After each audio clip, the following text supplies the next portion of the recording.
Good morning. Good morning, Mr. Ernest Kanjo, and it's a pleasure being on the line again as resource person number 1 all the way from Minnesota. So how is Minnesota today, Ken?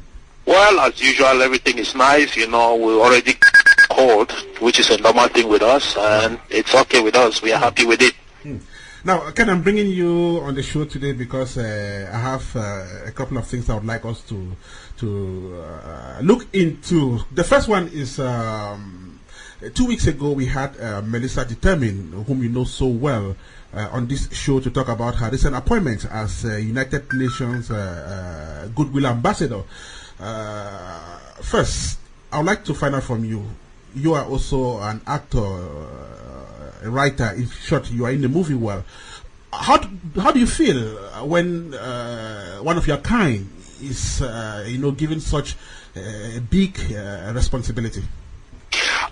First and foremost, I will have to say that congratulations to Melissa Determine for such a great post of responsibility, and I know for sure that she's up to the task. And not to go on to that, Melissa was one of the actresses that I shortlisted for my recently shot movie Victimized, but unfortunately due to poor communication I did not get her on set, and hopefully I'll be getting her on set on my next production, which I just finished writing the script.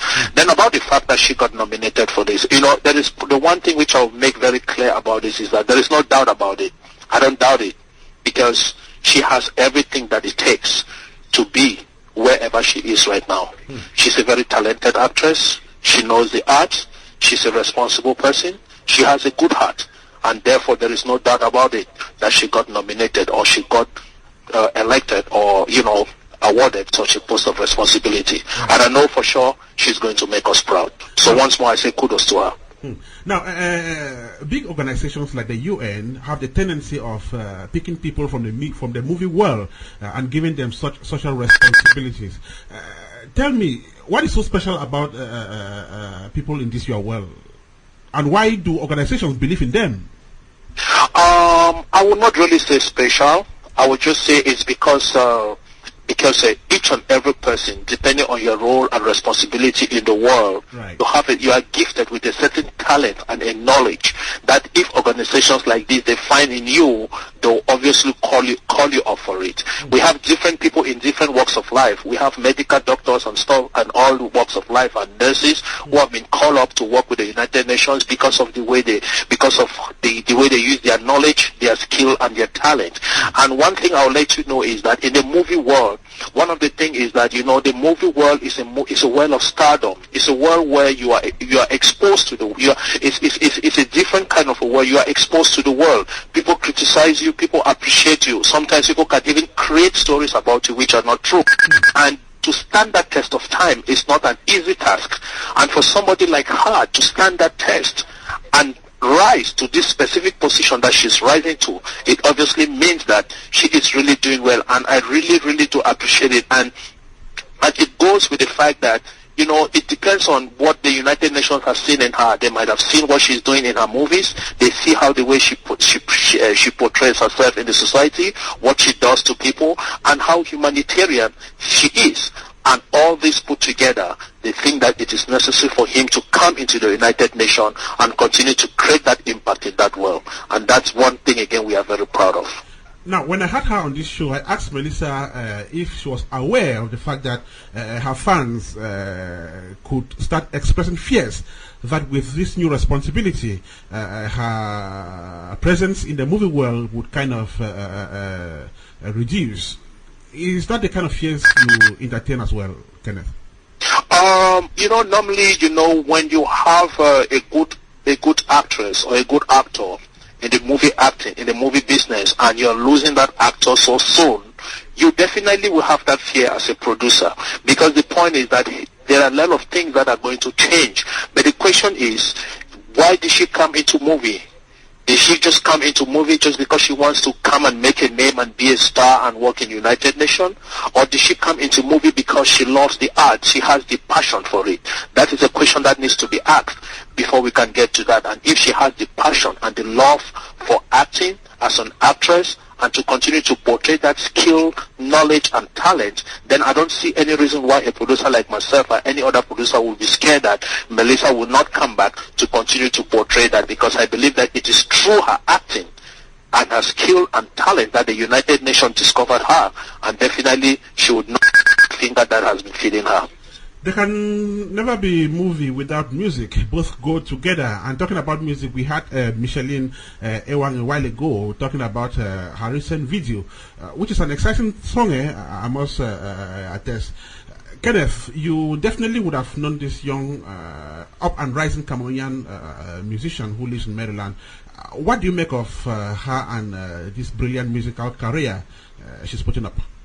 One of the most beautiful and prolific African artists that I've come across in the diaspora. Micheline Ewang is a wonderful artist. I've been into her shows, I've watched her sing, I've seen her videos. As a matter of fact, there are a couple of her music that she did that I'm already working on the script that we have to use those musics on. And coincidentally, again, Ernest, I always like to go for the best, and I always like to go for the riff and the right foot. And I would like to note to you that she played a role in Victimize, and I'm using her music in Victimize to portray the message, because she has the music that carries the message that I'm trying to pass in Victimize. She's a very wonderful artist. If somebody with a very sweet heart, down to earth, ready to talk to you. And one of the things that I'm really, really impressed with her is that if you see the way she's going, she's definitely going through the right route. Because look at the person whom she selected as her mentor, Harry Zikonge of all. Who doesn't know about Harry Zikonge? He's a worldwide artist from Cameroon. And definitely, just from her selection of her mentor, there is no doubt about it that in a year or two to come, we're going to be hearing about Micheline Ewang. Definitely. And talking about Victimize, Ken, how far are we with the production? Everything is going on so well. Post-production was very successful. I just have one scene that needs to be completed, as I told you earlier. I'm ready to get that scene shot during my visit in Houston in 2 weeks' time. But so far, the editing for Victimize is going very, very good. I will not say 100% because they say no human being is perfect. But let me just give that 1% to the unknown, and I will say it is 99% accurate, and everything is going on fine, and everything is falling in place as I planned initially. So I just want the public to be ready for this blockbuster, great movie that I'm putting out there for them. And immediately while Victimize will be getting ready to get into the market, I should be running my actors and actresses again for my next production. He's always there. He is prolific. Kenneth Ngamne will be traveling to Houston, Texas in the next couple of days, and there are lots and lots of things happening over there. Kenneth will be analyzing them for us as well. Ken, thank you so much for taking part in this edition of African Cocktail.